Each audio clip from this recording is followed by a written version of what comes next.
Assassins, to another episode of the Dark Assassins podcast, the show that dives deep into not just technology, but the concepts, software, and procedures behind it all, and explains it so simply that even your grandma can understand it. As always, I'm your host, the Dark Assassin. Guys, I gotta admit, this podcast is kind of old as dirt at this point. It just turned 100. It's been around for 100, not years, 100 episodes. So I guess it's not technically that old, especially when you consider the fact that aside from a few instances in the very beginning of the podcast, if you've been around since that long, props to you. But in the very beginning of the podcast, it was the goal was every other week, but it was more of like kind of whenever I got an episode together, I'd make one, and then it kind of morphed into a weekly thing because I went on a stretch there where I was having something every week, and then after doing that for probably a couple months, I was like, okay, well, I guess this is a weekly thing now. So basically been a weekly thing and then I think there was like one time, was it this past year or something like that, where I got sick, and yeah, that didn't happen that week. So we're closing in on the 2-year mark, and I'm debating potentially having something I don't know about special, but potentially planning something for the 2-year mark. Well, I guess I'll see if I actually talk myself into doing it or not.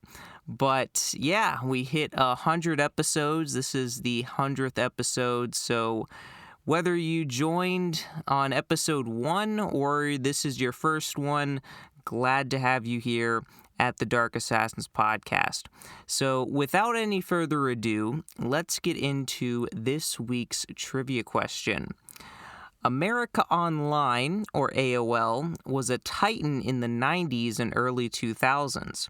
But what was their name before they became AOL? So what was AOL's name before they became AOL?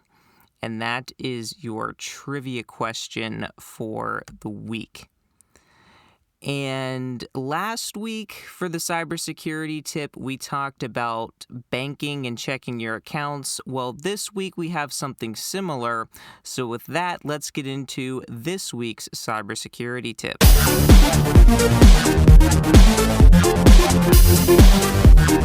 So as I alluded to, this week's cybersecurity tip is similar to last week's in the sense that it sort of deals with finances, in the sense that it is currently around the tax season time frame here in the United States. We're getting into that end of March, beginning of April time frame, tax season, everyone's favorite time of the year.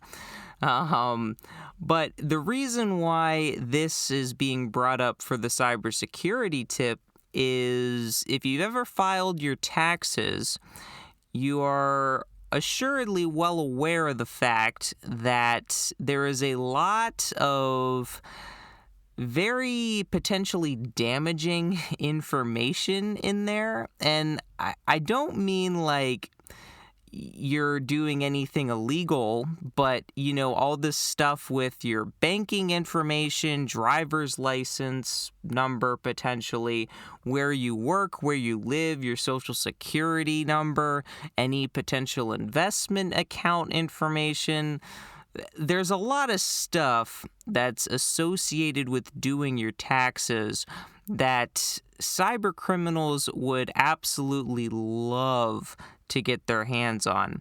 So one of the best ways to make sure they don't get their hands on it is to ensure all that data is properly secured, i.e. encrypted. So there's a couple different ways that you can go about ensuring that you take the proper precautions to secure all the data. But it mainly comes down to a couple different things. I guess you kind of have two main options. or you could layer these on top of each other if you want to. The first one would essentially be to either put all your tax documents together in one place, kind of zip it up into like some kind of archive and encrypt the archive, or you could encrypt all the files individually. But that's kind of dealing with just the tax documents themselves. You encrypt those. The other potential option that you have is to use something like BitLocker, FileVault, or Lux encryption, or something similar to that on Windows, macOS, or Linux respectively. So all the main operating systems have their version of disk encryption. So that is definitely something that you should be taking advantage of. And if you are taking advantage of it, then you're basically already covered. So in the sense that once you power off your system, your drive is encrypted and the data is secure that way. So if an attacker were to get physical access to your system and yank the SSD or yank the hard drive, they wouldn't be able to get anything off of it. Assuming, of course, you don't have some kind of monster machine that has multiple hard drives in it and you don't encrypt the hard drive that your taxes are on, then you kind of run into some issues. But I guess some could argue that Apple has a one-up here with their soldered SSDs to the motherboard, because you can't just yank the SSD out of the computer with essentially completely destroying the computer. Now, I guess technically, if you really wanted to go after it, you could take the logic board out of the computer, desolder the NAND chips, and then solder them onto a different board and try to get the data that way. But I mean, I don't think most people are DOS Dude 1. I'll just leave it at that. But then again, DOS Dude 1's not exactly the type of guy to go around stealing people's data either. Trust me, I know, he's a good friend.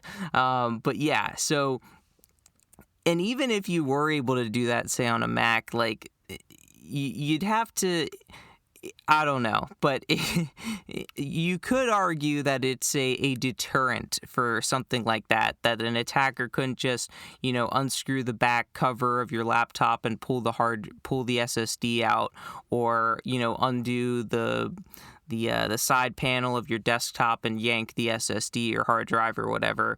But regardless, file encryption, disk encryption, definitely something that you want to be taking advantage of when you get around to doing your taxes. If you haven't done them already, if you have done them already and you haven't encrypted them, probably a good idea to go about doing that. So that is your cybersecurity tip for the week.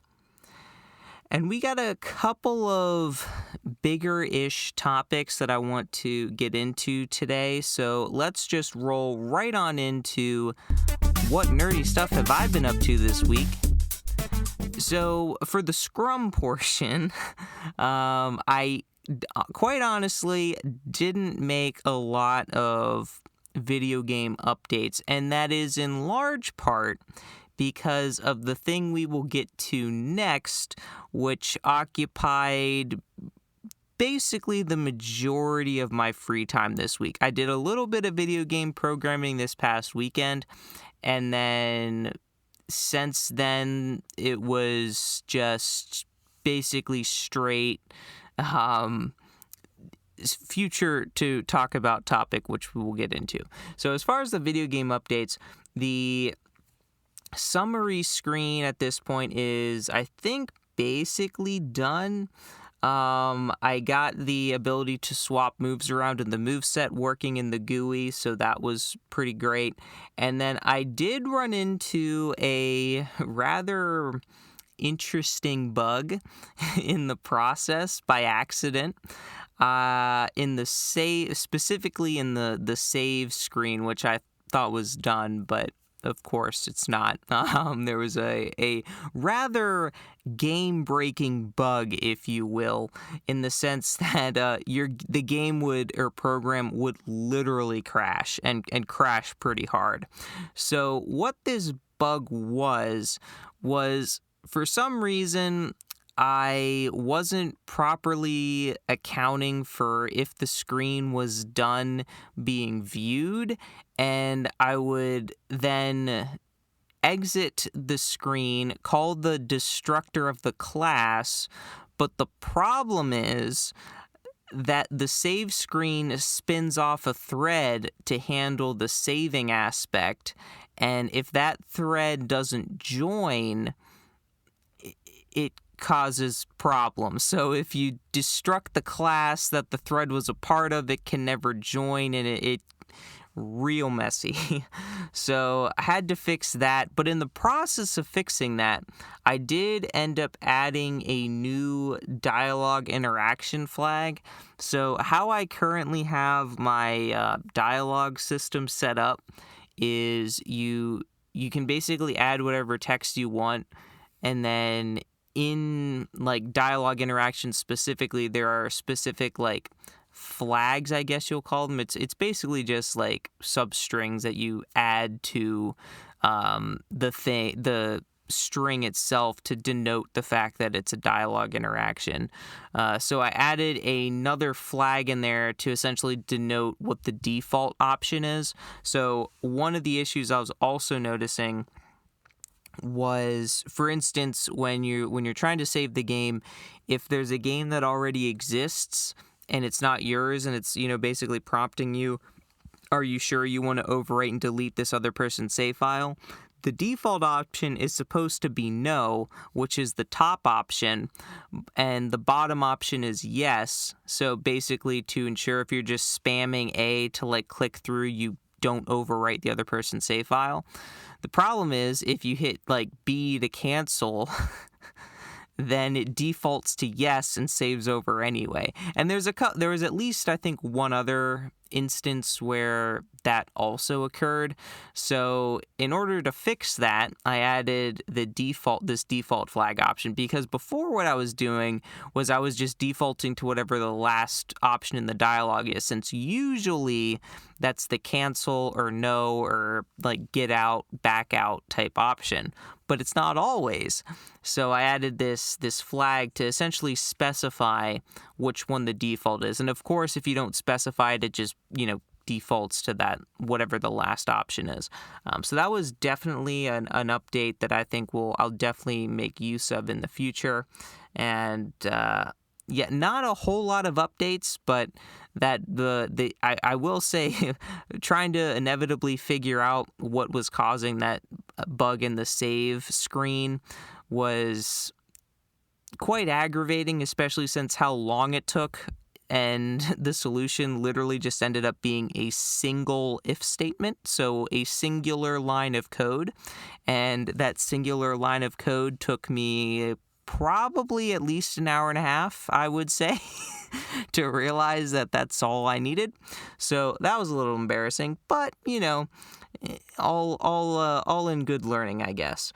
So the reason why that was all I got done was because the remainder of my free time this past week, I was essentially fully enveloped in MS-DOS.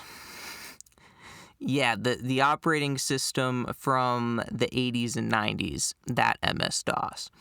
And I was playing around with it a little bit, and then I got to thinking, because this is me we're talking about, so this probably shouldn't come as a surprise to you, but as I was playing around in MS-DOS, I got to thinking, how cool would it be if I can compile code in and for MS-DOS? That would be pretty cool. And you know what? I did. So that was what a lot of this past week has been for me. So I wanted to try to get something compiling and working, but the first issue I ran into was the base install of MS-DOS does not come with a C compiler, or really any compiler. So that was the first step. I had to identify and find a C compiler. Now, there's a bunch of different ones out there from some research I did, but the kind of the first and what seemed to be the easiest to get installed was a compiler called Turbo C, which the version that I think there's a newer version than the one that I have, but the one I'm running I think is 2.0, which I believe released back in, I want to say 1988 or 87, 88 or 87. One of those is like the copyright year on it, I think. So it's been around a while. And even the newer versions of Turbo C, I think even those were early to mid 90s, and I think that might have been the last one. I don't know. It's looking around trying to figure, like, searching the internet for it. Well, first off, there isn't a whole lot on it. And secondly, pretty much every kind of forum post I see, the thing that gets asked first is like, why are you using this in the first place? This thing's ancient. Use something better. But the kind of, one of the reasons why I went with it was, first off, I was able to get all the floppies really easily for it. Like, it was just easy to get. I didn't have to worry. Like, there was another one that I saw, which was a GNU compiler for MS-DOS, but in some quick searching, I couldn't necessarily find something that was already ready to go. I think you'd kind of have to, like, build it yourself and, like, make and load it into DOS that way. And I don't know, this one just kind of seemed easier to get up and running, and I just wanted to get code compiling as quick as possible, so that's kind of what I ended up going with.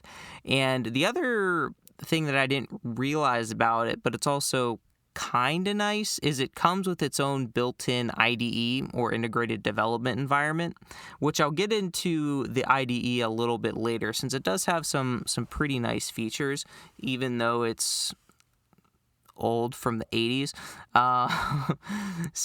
But yeah, I'll get into that in a little bit. But what I want to talk about first is the ANSI C standard, or the C89 or C90, depending on what you want to call it. It's all the same thing. That standard. And that took me, honestly, some getting used to, which is quite embarrassing for a couple of reasons. The first being, there is the famous C programming language book, the second edition, which I happen to own, is literally for that version of C. And I've been writing C quite a lot for a while. So seeing that I got tripped up is, in my opinion, pretty darn embarrassing. But for starters, for comments, I'm used to writing comments in C using / and then whatever I want for, like, single line comments. But that doesn't work in the ANSI C, or the 89 or 90, whatever you want to call it, standard. Because C++ comments are not supported. So what you have to do is you have to do essentially what's kind of like the multi-line comment, which is like the /* and then whatever your comment is, and then */. So that's how you have to do comments. So that one didn't take me too long to fix, because I was like, okay, I can't use // I guess I'll use the other way to do comments. But that was a little hiccup. The other hiccup I had was you have to declare all of your variables at the top of the scope, which I wasn't used to. Now, I will preface this by saying I was aware of the fact that in older versions of C, which I guess happens to be this one, you couldn't declare, like, if you're writing a for loop, you couldn't declare the integer in the for loop itself. You'd have to declare it before the for loop. So I at least knew that much. But what I didn't realize is you have to declare all your variables at the top. So the issue I ran into was I was writing a Hello World program, and of course I got stuck on the Hello World program of all the programs. So I was writing the Hello World program, and I had of course, the first print statement there, the printf. And then under that, I initialized my integer variable to go through the for loop to basically just print out any arguments that got passed in. And it was giving me errors, and for the life of me, I could not figure out why I was getting these errors. And long story short, yeah, you have to declare all your variables ahead of time. And if you're using this on a modern compiler, since I tested this, if you're using this on a modern compiler and specify the ANSI standard, it work. Like if you're using the GCC compiler, for instance, it'll work. It'll just throw a warning at you saying that this is not, in the standard, but it'll still let you do it but I think you have to turn the pedantic warning on in order to get that to actually work. So yeah, so in GCC, if you specify the ANSI standard, it will throw a warning, assuming you turn on the pedantic compiler flag with GCC, but it'll still work unless you have another compiler flag set to basically take all warnings as errors. Then it'll error on you, obviously, but yeah, that was one thing I also wasn't used to. But I will say, once I got over those couple hiccups, we were cooking with gas. But the reason why I say this is really embarrassing is because I could have saved all of this trouble if I had just read the freaking manual, because as I mentioned in the C programming language second edition book, which I happen to own, it clearly states on page 12, quote, in C, all variables must be declared before they are used, usually at the beginning of the function before any executable statements. End quote. So essentially, they have to be declared at the top of the scopes, or in other words, whenever you have your curly braces, you have to declare all your variables there before you do any kind of execution, printfs, for loops, if statements, any of that stuff. So yeah, if I literally would have just read the book that I owned, this wouldn't have been an issue. Yet here I was. So yeah, but I guess, as the saying goes, hours of debugging can save you a few minutes of reading the documentation. So on the one hand, I could have saved a bunch of time, but on the other hand, I saved myself from having to read the documentation, which I ended up going back and reading anyway.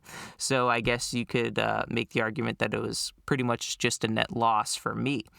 But yeah, like I said, once I got through those hiccups, I quite honestly really enjoyed writing code in MS-DOS, which is the whole retro vibe that I got was honestly quite fantastic, especially when you top it off the fact that I was not only writing, DOS code, but also building in the DOS environment, but also using period correct hardware while I was at it and saving all of my code to real floppy disks.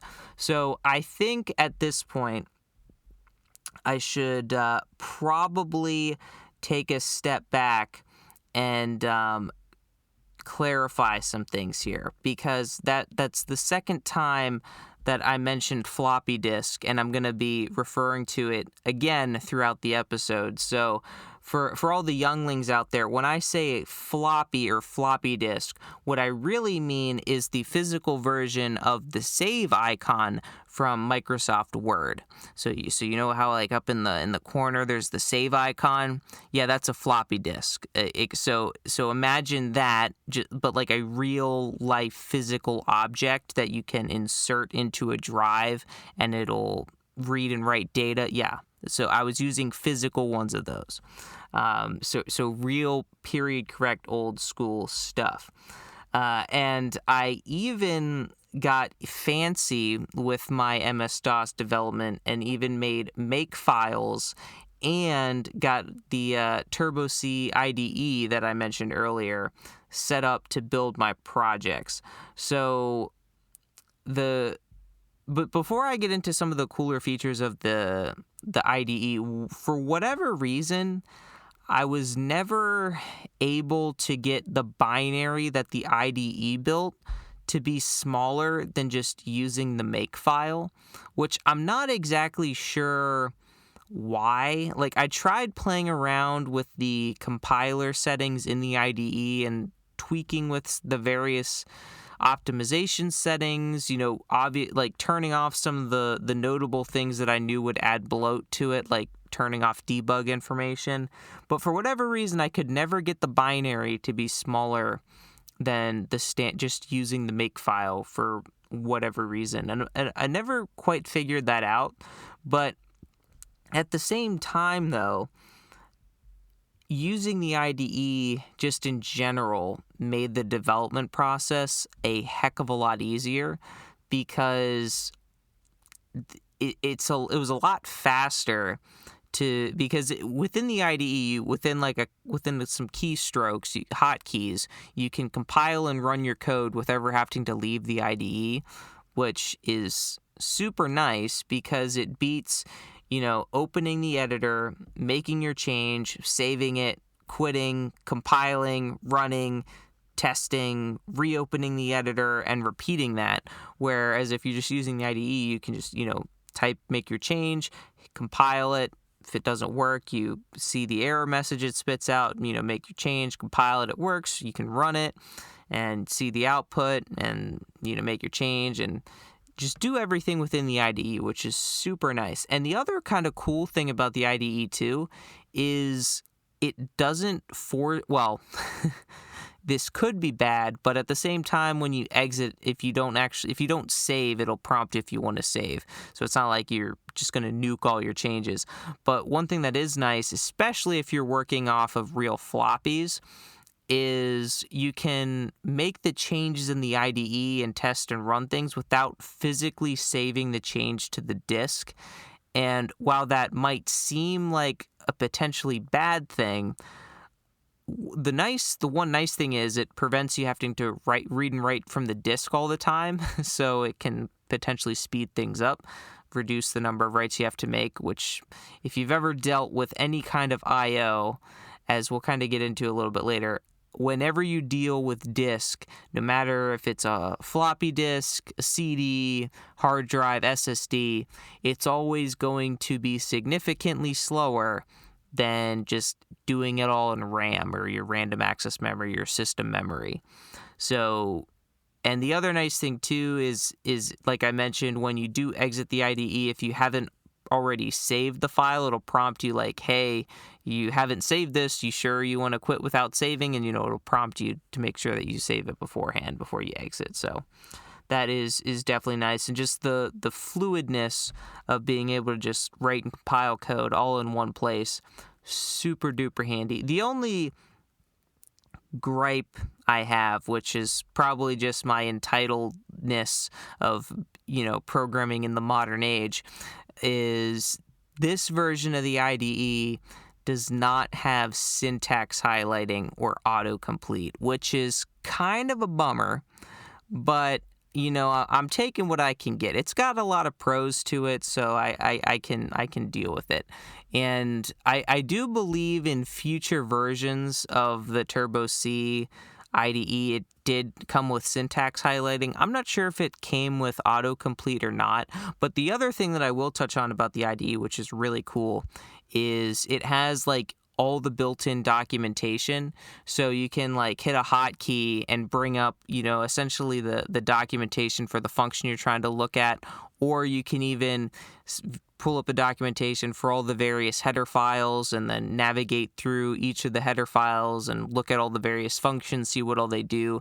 And it's super handy, especially of course when you're working in DOS where, internet wasn't exactly a thing back then. You couldn't exactly go over to Stack Overflow in order to look up your answer. So having all that built in there and so easily accessible is quite fantastic.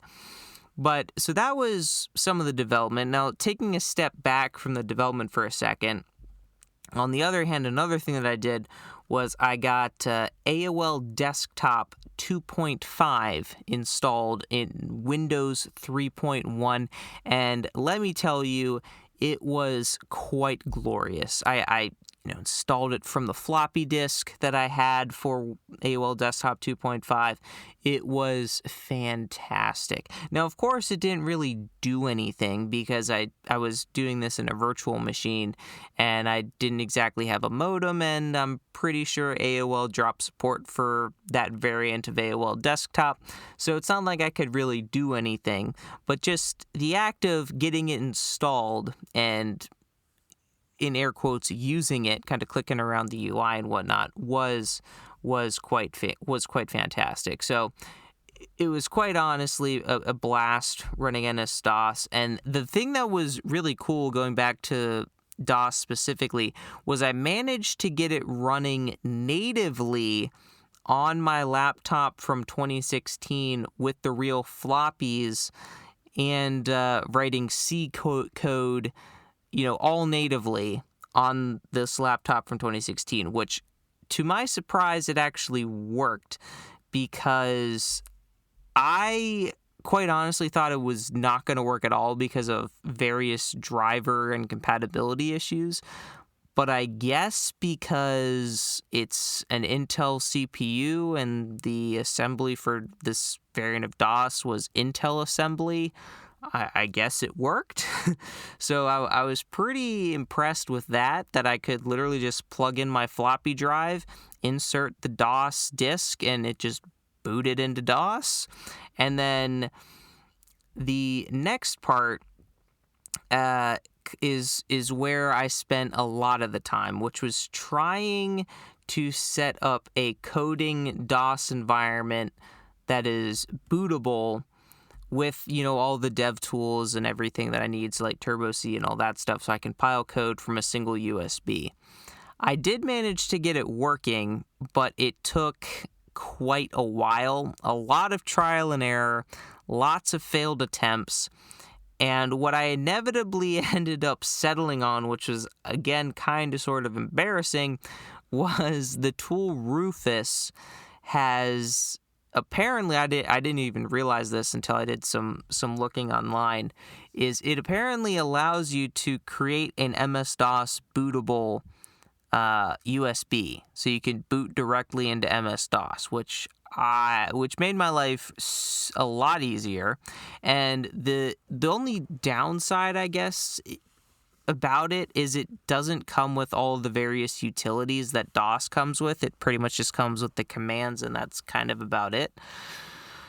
But that's not really an issue because I already had DOS installed, so I could easily just rip essentially the binaries from the installed version, put them on the USB drive, and Bob's your uncle. We essentially have a full working install of DOS on a USB. And it was quite awesome. And one thing I also realized is MS-DOS, for whatever reason, doesn't have like a sleep command or a sleep function or anything like that, which I was kind of shocked by. I thought it would have, but I guess it didn't. But, that's nothing a little C code can't fix. So looking through the Documentation Explorer on the Turbo C IDE, and found the exact function call from the header that I needed, got that included, whipped up cranked out a few lines of C code, and Bob's your uncle. My version of MS-DOS now has a sleep command function, whatever you want to call it. It's got that now, so pretty fantastic.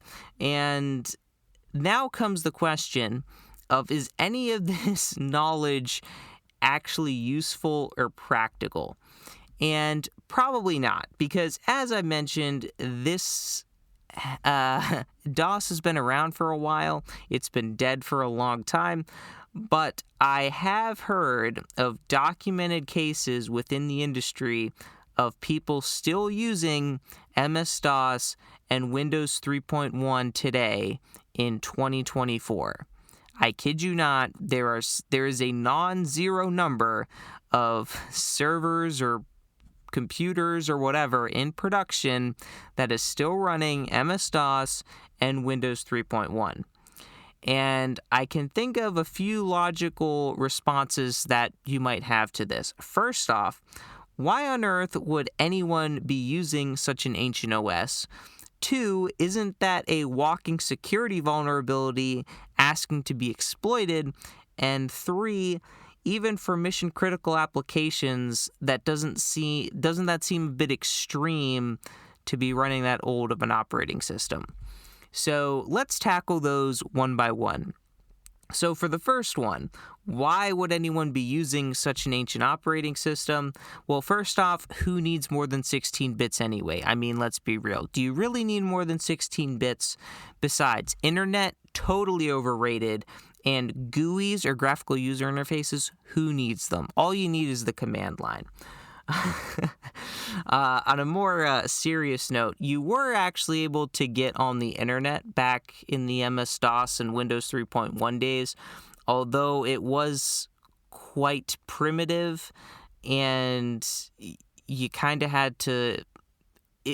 I'll just say it wasn't necessarily super. It's not like everyone was getting online, connecting to their Wi-Fi like they're doing today with, their modern operating systems. And then as for the GUI, if you really needed a GUI, I mean, that's what Windows 3.1's for, right? It's got a GUI right there. That's all you need. And going on to the second point, isn't it a walking security vulnerability asking to be exploited? Well, seeing that these operating systems went end of life before kids graduating college now were even born, I think it's safe to say that they aren't really getting any patches anymore.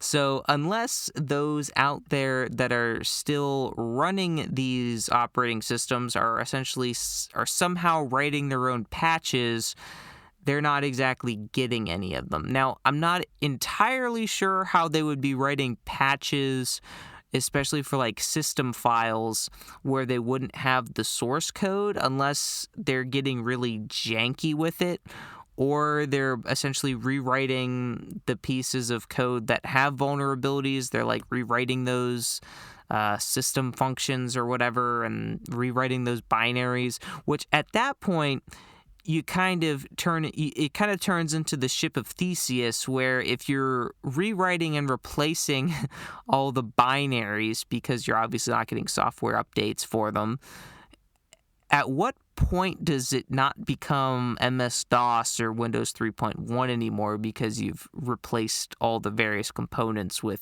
updates for patches? It's an interesting thought experiment. Now, I don't think there's anyone that's written so many of their own patches for this operating system to fix security bugs that it would essentially become its own operating system in that sense. I kind of doubt that. But as mentioned previously, seeing that internet wasn't much of a thing, I kind of find it doubtful that internet-related remote exploits would be very likely, if happening at all. Plus, I would at least hope that even if these machines did have internet or networking capabilities, they wouldn't have access to the public internet. I would at least hope that would be the case. Now, if they have their own intranet setup of networking between computers inside of a local area network, but they can't go outside, that's a little bit of a different use case. But as far as reaching out to the broader internet, I would like to think that anyone wild enough to still be running these operating systems wouldn't be connecting it to the wider internet. But in that sense, because you don't necessarily have to deal with internet, you're not super worried about remote access exploits. But even still, even if you were trying to make a botnet out of these ancient devices, quite honestly, you're just wasting your time, because Internet of Things devices are honestly a much better target. For one, they're way more abundant. Two, I mean, their security is garbage already, so it's probably not that much harder to exploit them. And two, or three, whatever we're up to, because the IoT device, I would argue that the IoT devices probably even have more processing power than some of the OG computers that are still running DOS or Windows 3.1, if we're being completely honest with ourselves. So not only would it potentially be easier and you have more targets, but your targets would be more powerful. That's just an assumption. I haven't, personally benchmarked an IoT device in performance compared to a natively running, period correct MS-DOS computer. But I would assume, they're not really worth exploiting really in the first place. So really your main concern as from a security vulnerability perspective, in my opinion, is the physical access component, because of course if you get physical access to the system, then you can just do whatever you want. But again, seeing that this is Windows 3.1 and MS-DOS, the amount of stuff you could do is quite limited. But on the other hand, there isn't really a sense of user account permissions, so you essentially get to do whatever you want if you do get physical access, so that could potentially be a security concern. But again, that's a security concern with any operating system if you get physical access to it. That's not like a specific, MS-DOS problem. That, like, if you get access to physical access to any system, these things become issues, right? So from the security aspect, surprisingly, that's probably not necessarily a huge concern in all reality, just because of how primitive it is. And then getting to the last point, though, even for mission critical applications, isn't it a bit extreme to still be running this old of an operating system? And quite honestly, you could take the mindset of, if it ain't broke, don't fix it, because you can take the big brain approach of, if you only write the application once and you don't rewrite it and recompile it for newer versions or newer platforms, you only ever have to write it once. So, I mean, that's quite the big brain move right there. So, us plebeian software developers are out here adding new features and porting our applications to new operating systems and updating it for future operating systems, whereas the GigaChad lazy programmers out there are just writing it once, and as long as it works on the OS they built it on, they're golden, and they don't have to waste any more time doing anything because it already works. So, yeah, from that aspect, you could make the argument, if it works, it works. But so from that point of view, yeah. But I mean, in all honesty, you shouldn't be updating your software. And even for mission critical stuff, if you're using an operating system that's been gone, end of life, for over 20 years, probably getting close to 25 at this point, I mean, yeah, it's mission critical, but man, we're talking close to a quarter century, man. Like, I don't know, like, what kind of hardware or software are you using that, like, I feel like at that point, like, there's probably got to have been something in whatever industry or field you're in that has had some kind of update within the past, 20, 25 years that you could maybe transition to that's a little more modern, maybe, I would think or hope.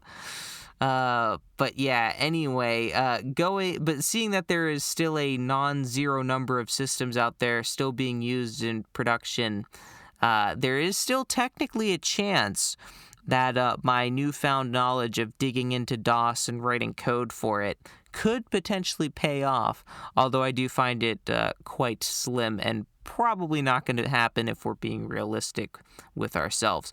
But going back, just in general, one of the main reasons for me doing this, of course, was not to, build some skills that could make me marketable in the industry, right? The main point was to essentially kind of go back in time and just experience development like it was back in the day, and just have fun, because, it's kind of the point of like home labs in general, which I don't know if this was technically a home labbing thing, but I guess you could potentially make that argument, but it was just something fun that I wanted to do, which was the main reason. Plus, setting up a way to have essentially a plug-and-play USB that I can just plug into my computer, have a full-blown DOS development environment that I can write code in, is quite fantastic, because as awesome as virtual machines are, something about doing it on real hardware adds a little bit of extra pizzazz to it. Like, it's a lot cooler, at least in my opinion, to plug in or to have access to a legitimate floppy drive, plug in your Model M keyboard and click-clack away on some period-correct hardware, rather than connecting into a virtual machine through your computer and doing stuff. Now, don't get me wrong, both are cool, but using the former with the period correct stuff, in my opinion, is a little bit cooler. Now, the last thing I'll say on this before we get into our other topic is one super nice thing about having such a minimalist small OS like MS-DOS from back in the day is how fast this thing boots. Even on a slow, ancient USB 2.0 flash drive I have had since, like, high school. So I've had this thing for quite a while. It is not fast by any stretch of the imagination. And for some context, it's a 4 gigabyte flash drive, so way more than I would need for anything DOS related. But this was back in the day when 4 gigs was a pretty solid amount of storage. Like, once you were talking 8, if you had an 8 gig flash drive, you were kind of the big baller. And if you had something like 16, like, you were shelling out like hundreds of dollars for that thing. Now, of course, now you can pick up like a pack of, 32 gig flash drives for like $15 on Amazon for like five of them or something like that. I don't know. I just made that up. But they're dirt cheap now. But yes, this thing is slow. It wasn't exactly fast when it was new, but comparatively now it's noticeably slower. But even still, this thing boots up in seconds, like literal seconds, like maybe 5, and it's booted into DOS, and it's off USB 2, which is like 480 bytes per second, I think. Megabits. I think megabits. It's slow. It's not fast. So yeah, being able to run an operating system and have it be snappy on a USB 2.0 hard drive or flash drive is, in my opinion, quite fantastic. So in the topic of performance, let's get into the other topic that I wanted to talk about, which is cache performance and why arrays are so performant compared to other types of data structures. So one of the reasons right off the bat why arrays are so performant is their constant lookup time. And this kind of feeds into the second point, which is cache hits. And we'll get a lot more into cache here in a second. But the reason why the constant lookup time is important is because how arrays work is arrays are just a contiguous chunk of memory. So if you have an array of 15 elements, all 15 of those elements are lined up in a singular chunk of memory, however large that happens to be. And the size is, of course, based on whatever data type you're using to account for all those 15 elements. So when you want to access one of them, you can just index into it and get that element. And the way that works, if you want to get down to the super low level, is you have a pointer that points to the first, basically at the beginning of the block of memory. So you have a pointer that points to the start of it.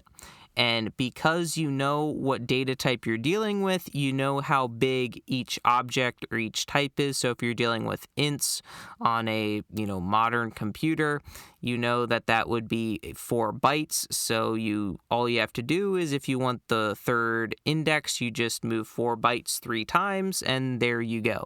So you can just do some pointer arithmetic to get the exact index in constant time and pull it out, and you're good to go. This is in contrast to something like a linked list, where linked lists are essentially scattered all throughout memory. We'll hit on linked lists a little more later on here, but in order to get to the nth element in an array, in a linked list, you have to navigate through every single element up until that one in order to get that one out, because it's not contiguous.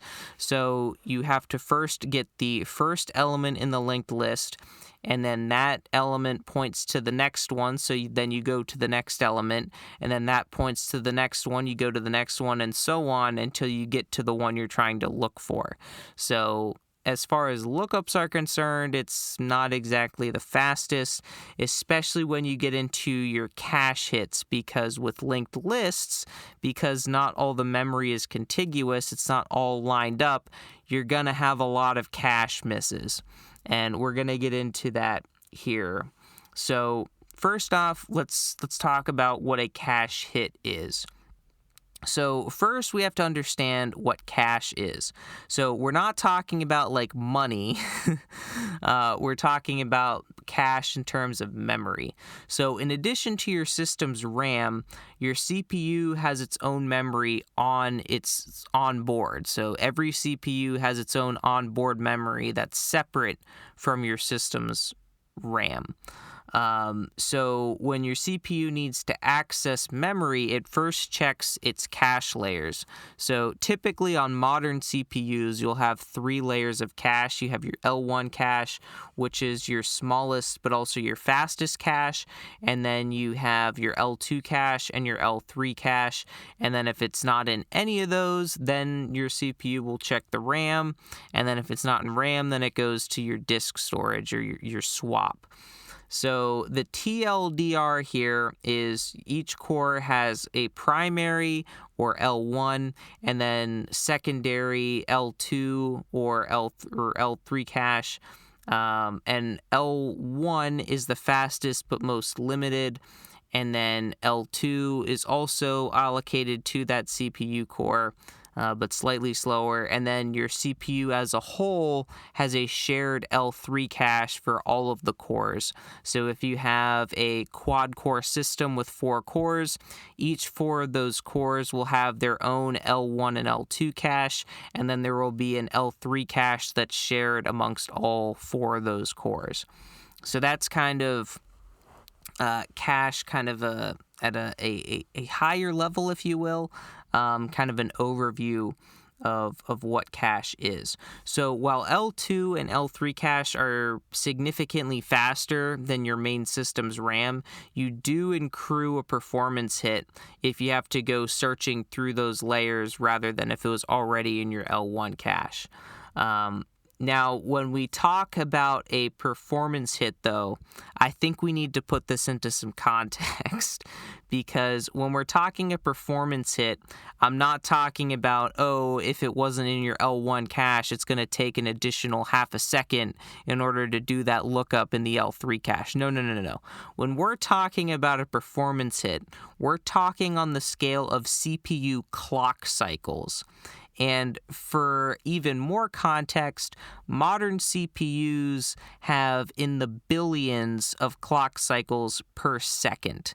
So it's not exactly like it's going to be that noticeable if you have to take an extra 20 or 30 clock cycles in order to get that memory lookup, seeing that, modern CPUs are clocked in the gigahertz, so billions of, operations per second, billions of cycles per second. So it's not necessarily something that's going to be that noticeable. But that said, if you're consistently having cache misses, it's one of those things that while on a one-off thing, it's not necessarily that big of a deal. But as these things multiply and add up over time, that's where you start to notice the performance decreases, and how if you optimize for ensuring more cache hits, you can actually see quite a speed up in your program's performance over the long haul. So yeah, while a single cache hit, might not be that noticeable, if you have, if you're the program that, or the portion of your code that could accrue these cache hits versus misses is always a cache miss versus a cache hit, and you're doing this operation repetitively. A good example of this is if you're iterating through, say, like a 2D array, and you don't iterate over it correctly. You could essentially have a cache miss every single time, whereas if you iterate over it correctly, you essentially get a cache hit every single time. If you have a lot of those operations sequentially and recurring over and over again, that would be a potential use case where you could see a pretty significant speed improvement just by optimizing how you're accessing your data just solely through cache hits. So it is definitely something that you can use to your advantage to improve your performance. And what we're talking about here is you could potentially, depending on how bad your cache misses are and how many of them there are, it could be something where you could potentially see like, an exponential increase in, program execution and run-throughs of whatever you're trying to accomplish. So, for instance, like if you were trying to, handle like user requests or something, there's a big difference between being able to handle, say, like, 400 user requests a second versus like 500 or 600 user requests a second. And if that optimization can come from a minor code tweak to ensure you have more cache hits, I mean, that's like almost, free performance right there. Because if you really get into the math of all this stuff, which, mind you, there are entire college courses dedicated specifically to caching and how it works and how to optimize for it and strategies. So we're not going to get into that. But if you actually look into the math behind this, the difference between a cache hit versus a cache miss can be an exponential difference in performance. Now, of course, since this is on the scale of clock cycles, it's not really going to be that noticeable. But again, as we've talked about over and over, both in this episode and just in programming in general, just because something on a singular scale might not be that big of a deal, once you multiply that out to the course of the runtime of an entire program or to the size of the entire program, those things, insignificant things, add up to be quite significant.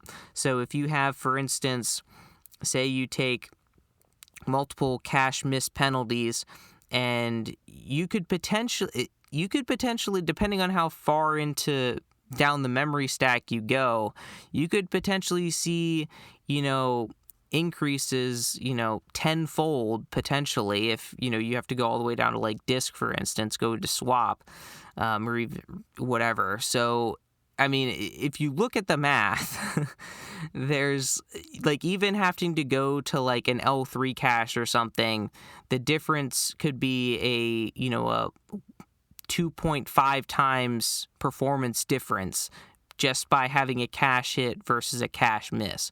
So if you add those up, you could potentially see how that could scale and cause quite a performance difference. But I think this has been very kind of technical in that sense. So I think we should kind of try to contextualize this. And I think I came up with a pretty good analogy for how cache works, and it's going to be related to cooking. And this isn't the first time I've done a cooking analogy. I think the last one I did was, I think, around Thanksgiving with like multi-threading and multi-processing. But this one is specifically for caching. So imagine you are trying to make cookies. And when you're making cookies, you have your counter space, which is where you're working. But your counter space is obviously limited. You don't have an unlimited amount of counter space. But the counter space you do have, whatever ingredients you have on the counter, you have super quick, fast access to them, right? So that's what you can think of as your L1 cache, because it's very small, but it's also super fast and basically immediate to access. And then similarly, you have your cabinets, which, I would assume are like above you, overhead, or like very close by. So those are also very fast to access, but of course it's not going to be quite as fast as if it was already out on the counter. So that could be what you could envision as your L2 cache. So it's very close, very fast access, but not quite as fast as if it was already out on the counter. And the third level of cache, or your L3 cache, you could think of this as your pantry. So the pantry, again, it's larger. There's more room than the cabinets and more room than the counter. But of course, you have to go out a little bit out of your way in order to get to the pantry and then come back to where you're cooking. But it has a lot more space, and it is still pretty darn fast to access. So it's definitely something that you could use for more faster access, which actually, now that I think of it, the cabinets would probably be more of an L2 and L3 cache, depending on where they are, and then the pantry would be like like your RAM, for instance. But regardless, you could you're kind of picturing how, if it's not the more space you have and the further off it is, it takes longer and more overhead in order to pull that onto the counter in order to have access to it. But then you could think of your disk, or whether that's your hard drive or your SSD, as having to go to the store in order to get your ingredient. Now, obviously, the store has way more storage and ingredients than your counter or your cabinets or your pantry has, but also there's a lot of overhead in order to have to go all the way out to the store, pick up what you want, and then come back to your house to continue your cookie making process. So it's a similar thing with layers of cache and storage and memory on a computer architecture, except of course it happens a lot faster, but as far as the percentage of performance hits goes, it's kind of similar in the sense that, your L1 cache is very fast, very quick.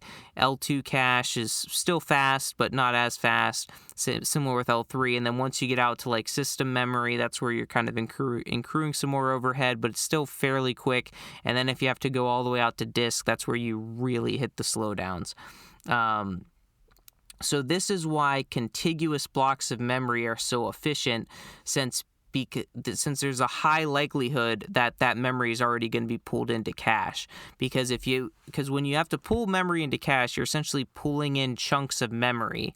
So if all of your memory is in a contiguous block, there's a really high chance, if you just pulled a block in, that the memory that you're trying to access is already there, loaded into L1 cache. So you can just immediately access it and don't have to worry about having to reload and write back and all the various overheads that come with reading and writing to cache, which again, we're not going to get super into that because, like I said, there are literal college classes dedicated to just covering this stuff. So we could literally be here for an entire semester talking about caching. But the point here is I just kind of want to, show you how something minor, like a data structure choice, or how you align memory in this case, can have significant impacts to your program's performance. And so, like I said, if your memory is contiguous, you're not wasting clock cycles having to go fetch, new blocks of data in order to bring them into memory to operate on them. Everything's already there, so you can just access them, boom, boom, boom, boom, boom. And I mentioned linked lists, so this is kind of where I wanted to get back to. So linked lists are fantastic in the sense that you don't need large contiguous amounts of memory to store your data, because that, quite honestly, is one of the issues that arrays have. Because arrays, you need to have a large contiguous chunk of memory in order to store your massive array, which potentially could be quite large. And the other issue you run into with arrays is if you ever need to resize them, you have to find an even larger contiguous chunk of memory to, copy your array into, and then you have to copy all of the elements from the array into that new block of memory. So there's significant overhead that's accrued there if you have to resize your arrays, which is why if you ever know how big your array should be, you should always try to pre-allocate how big you think your array is going to need to be to significantly limit how many times you have to reallocate, find a new chunk of memory, copy the memory over when you're dealing with arrays. But linked lists don't have this problem because all you need is enough memory to house whatever data you're trying to store, plus the extra memory for a pointer to point to the next node in the list. So you don't necessarily need to have large chunks of free memory available. The problem is with linked lists is because you don't need, a large contiguous amount of memory, your linked list is going to be quite fragmented. And what I mean by that is you're going to have different nodes of your linked list scattered all throughout your memory. So the reason why this accrues such a performance hit in this case is because the chance of you pulling in data, your CPU pulling in a block of data into its cache and being able to operate on it, the chance that every single node in the list is going to be in cache is significantly lower because of how scattered it is. So your CPU is essentially going to have to load memory, do the linked list, and especially if you're trying to traverse the linked list, because again, you can't just get the nth element of the linked list. You have to iterate through every single element in the linked list until that point in order to get it. If you're having a cache miss every single time, you're jumping around, bringing in new blocks of memory, writing them back, bringing in new ones, writing them back, bringing in new ones, and just burning clock cycles, just to navigate and traverse through your list. So from that sense, linked lists are pretty horribly inefficient when it comes to cache misses because they're going to be cache missing all over the place. Whereas like an array, you're going to be getting cache hits for days rather than cache misses. So that is definitely something you want to consider when you're trying to design the data structure for whatever your next program is going to be.